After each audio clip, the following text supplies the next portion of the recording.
कुंभार पिंपळगावातून अपहरण केलेल्या तरुणाचा खून. बुलढाणा जिल्ह्यातील किनगाव राजा हद्दीत मृतदेह आढळून आल्याने खळबळ. जालना जिल्ह्यातील घनसावंगी तालुक्यातील कुंभार पिंपळगाव येथून शनिवारी रात्री 10 वाजेच्या सुमारास गावठी पिस्तूल आणि कुऱ्हाडीचा धाक दाखवून सुरेश तुकाराम आरदड वय 33 राहणार राजा टाकडी या तरुणाचे 4 जणांनी रक्त 4 चाकी वाहनामध्ये कोंबून अपहरण करण्यात आले होते.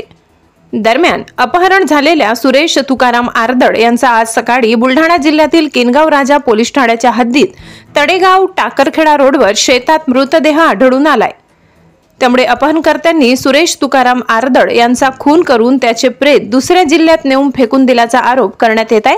दरम्यान आज रविवारी पहाटे 3:30 वाजेच्या सुमारास सुरेश आरदड यांचे चुलत भाऊ सुभाष आरदड यांच्या फिर्यादीवरून हरी कल्याण तौर सखाराम उर्फ खन्ना बाप्पासाहेब आरदड राहणार राजा टाकडी, मिनाज बाबा मिया सय्यद राहणार पिंपळगाव आणि 4 चाकी वाहनाचा चालक या 4 जणांविरुद्ध अपहरण आणि शस्त्रबंदी कायद्यानुसार गुन्हा नोंदविण्यात आलाय.